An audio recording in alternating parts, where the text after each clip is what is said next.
성도 여러분 반갑습니다. 9월 28일 365일 말씀과 함께 시간입니다. 오늘 읽을 말씀은 아모스 4장에서 6장의 말씀입니다. 4장은 아모스의 두 번째 설교로 이스라엘 백성들이 과거에 저질렀던 심각한 죄악상에 대해 말씀합니다. 특히 여러 번의 심판의 징조에도 불구하고 회개치 않는 이스라엘 백성들의 완악함을 꾸짖으며 하나님의 심판이 이스라엘 전 공동체에 확대될 것임을 경고합니다. 사치에 빠져있는 집권층에 대한 심판의 예언, 그럼에도 우상 숭배에 더욱 깊이 빠지는 이스라엘 백성들의 범죄상, 하나님께로 돌아오지 않는 이스라엘 백성들에 대한 탄식, 결국 하나님의 더 큰 심판을 받을 것임을 예언하는 최후의 경고가 기록되어 있습니다. 5장은 3장부터 시작한 아모스의 3편의 설교 중 마지막 편으로 6장까지 계속됩니다. 5장의 주된 사상을 신명기에 의존하면서 이스라엘 백성들이 하나님의 심판 대상임을 분명히 밝히고 있습니다. 특히 하나님의 철저한 심판의 원인이 종교적인데 원인이 있지만 아울러 회개의 방법도 함께 시사합니다. 아모스는 동포와 민족을 향한 애정어린 충고와 함께 간절한 권면도 전합니다. 먼저 이스라엘이 심판을 받아야 하는 이유와 그 아픔에 대해 전하고 하나님의 날이 심판의 날이 될 것임을 예언합니다. 그리고 마지막으로 이스라엘 백성들이 하나님께로 향해 있지만 반면에 우상으로도 향해 있는 이중적인 삶을 꾸짖고 있습니다. 6장은 아모스의 세 번째 설교가 이어지며 이스라엘 지도자들의 영적 무지와 교만, 그리고 이에 대한 하나님의 심판이 강조됩니다. 5장이 주로 이스라엘 백성들의 차원에서 그들의 종교적인 삶과 일상적인 삶 사이에 깊은 괴리를 다룬 것이라면 6장은 종교 지도자들의 영적 무지와 교만에 대해 집중적으로 다룹니다. 이스라엘 지배층의 타락은 그 파급 효과가 컸습니다. 종교 지도자들이 육적으로는 많은 쾌락과 풍요를 누리고 있었지만 영적으로는 심각한 위기를 맞고 있어 아모스는 향락에 빠져 자신들의 멸망을 보지 못하는 종교 지도자들의 영적 무지와 교만에 대해 경고하고 이들이 하나님의 심판을 통해 멸망당할 것임을 예언합니다. 오늘 제 마음에 와닿은 말씀은 아모스 5장 4절의 말씀입니다. 주가 이스라엘의 집에게 이같이 말하노라. 너희는 나를 찾으라. 그리하면 너희가 살리라. 이 말씀은 아모스 선지자를 통해 하나님께서 북왕국 이스라엘에게 주신 경고의 말씀입니다.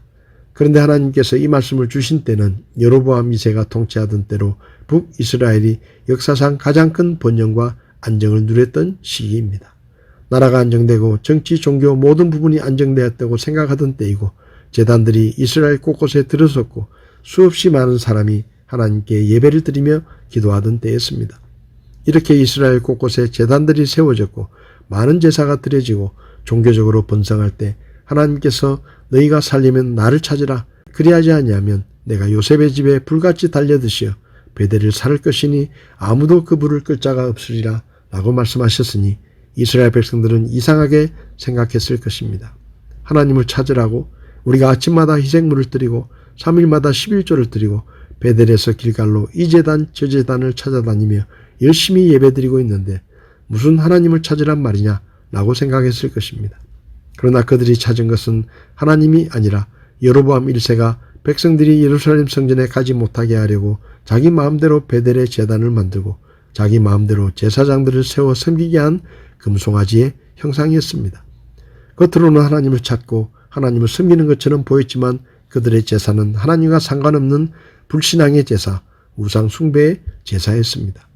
지금 우리가 사는 시대는 그 어느 때보다 교회당이 많고 거리에는 붉은 네온빛 십자가가 가득하고 새벽 예배, 주일 예배, 수요 예배, 금요 예배, 구역 예배, 부서별 예배, 가정 예배, 개업 예배 등 온갖 종류의 예배가 하루도 빠짐없이 드려지고 있고 11조, 감사, 선교헌금을 비롯하여 절기헌금, 구제헌금, 건축헌금, 출생헌금, 순산헌금, 백일헌금, 돌헌금, 취업헌금, 생일헌금, 결혼헌금, 등록헌금, 침례헌금 등 85가지의 종류의 헌금이 드려지고 있습니다. 그래서 사람들은 이 정도면 한국 교회는 열심히 하나님을 찾고 하나님을 잘 섬기고 있는 것이라고 생각할 수 있습니다. 그러나 정말 한국 교회는 하나님의 말씀대로 교회의 주인이신 예수님의 말씀대로 하나님을 찾고 있을까요? 예수님은 불신앙을 회개하고 예수님을 하나님의 구원자로 믿어 구원받은 성도에게 온몸이 물에 잠기는 침례를 주라고 하셨는데 대부분의 교회가 가톨릭 교회에서 변형시킨 세례를 행하고 있고 성경에서 벗어난 잘못된 교리들을 받아들였습니다. 이제 정말로 하나님을 찾고 그분의 말씀대로 그분께서 기뻐하시는 예배와 섬김으로 하나님을 섬겨야 합니다.